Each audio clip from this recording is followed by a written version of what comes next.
So again, the big thing in terms of making sure that you use the counting rules correctly is to pay very close attention to whether you have some type of ordered arrangement or assignment, or whether you're just trying to select a group. In this case, we have 8 college students that are applying for an internship.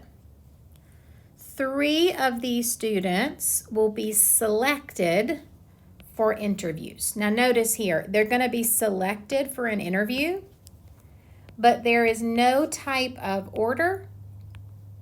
There's no assignment of offices being made. Okay, all we're interested in is selecting them for an interview. And so in that respect, it doesn't matter who goes first, second, third.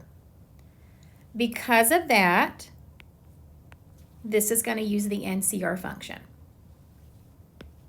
Once I know that, then I can count. Notice this one just says, how many ways can this be done? I can use my NCR function. I've got 8 total students.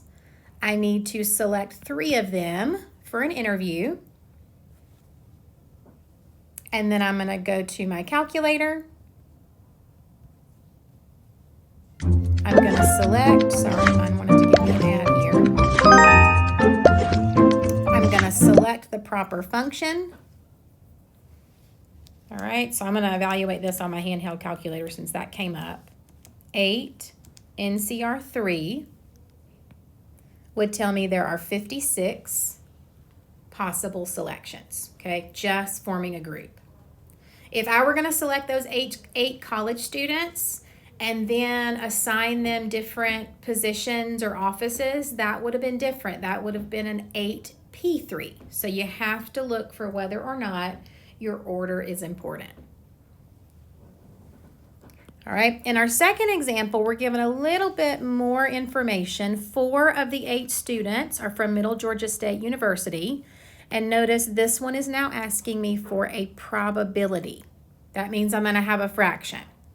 Specifically, we want to know the probability that all 3 of the interviewed students are from Middle Georgia State University.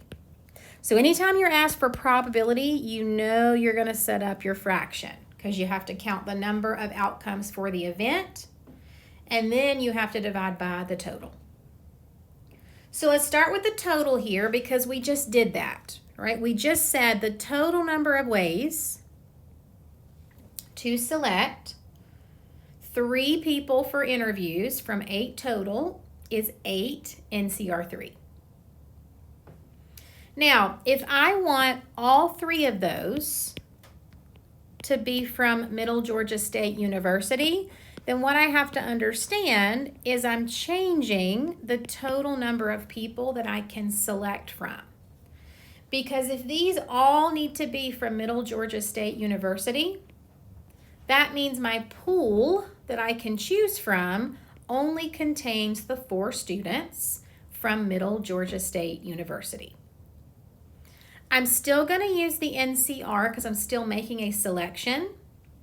I'm still choosing 3 people for an interview.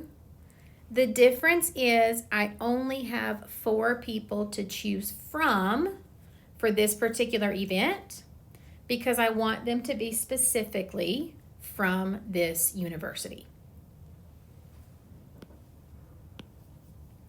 All right, and if I evaluate each one, again, both combinations, I've got 4 outcomes out of 56 total. If I simplify that, both of those are divisible by 4. My probability would be 1 in 14.